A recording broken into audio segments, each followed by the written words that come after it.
Aurelius Augustine is considered to be the post-apostolic patron saint of both the Roman Catholic religion and the Protestant Reformed Church. He has been canonized by Rome as Saint Augustine, and within Roman Catholic circles ranks second only to Thomas Aquinas in stature. But this is a profound irony, because even though Augustine was a member of the Catholic Church as opposed to the sectarian Donatist, he was not a Roman Catholic. He, like most in his day, held to the Catholicity of the Church, meaning its universality. Hello, I'm Jerry Johnson, and I welcome you to this edition of Against the World.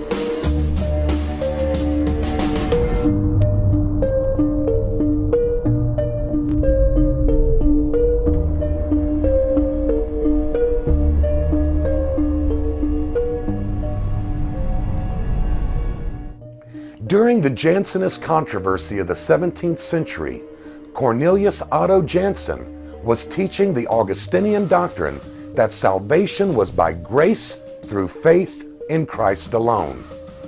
On behalf of the Pope, the Jesuits launched a violent attack on the Jansenist movement. In 1713, Pope Clement XI issued a papal bull, or formal condemnation. In this bull, he denounced 101 statements from the writings of Jansen. Shockingly, many of these statements were direct quotations from the writings of Augustine against the heretic Pelagius.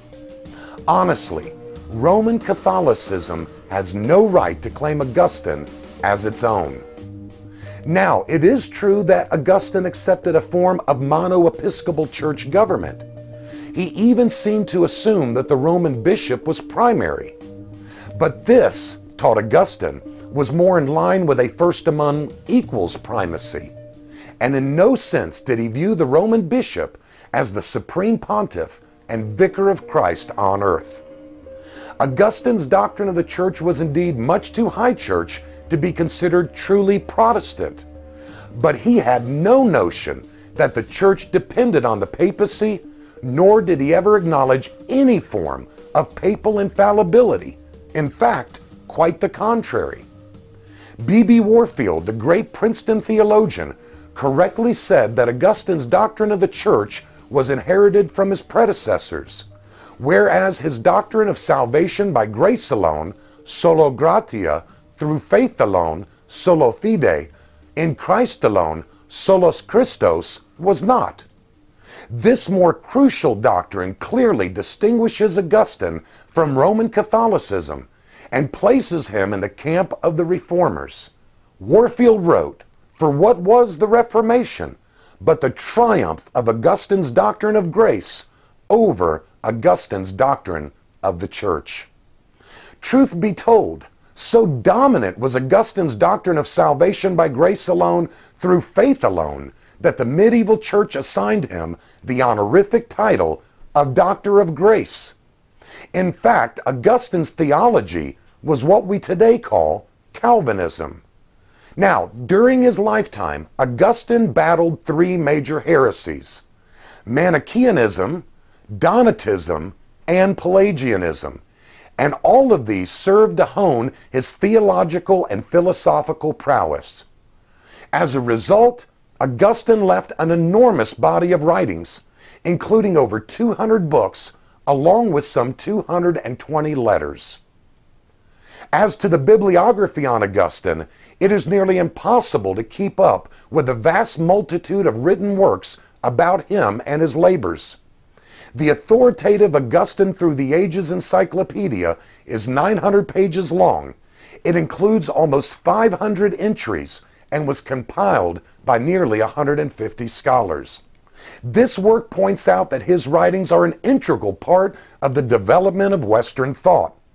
Indeed, he may well be the most influential theologian and philosopher in the history of the Christian church. In fact, Adolf Harnack called him the greatest man between Paul the Apostle and Luther the Reformer the Christian church has possessed. Daniel Williams averred that theology in Western Christianity has been a series of footnotes to Augustine. And John Morant wrote, In the history of Western thought, few men have attained the profundity, the originality, and the intellectual stature of Augustine.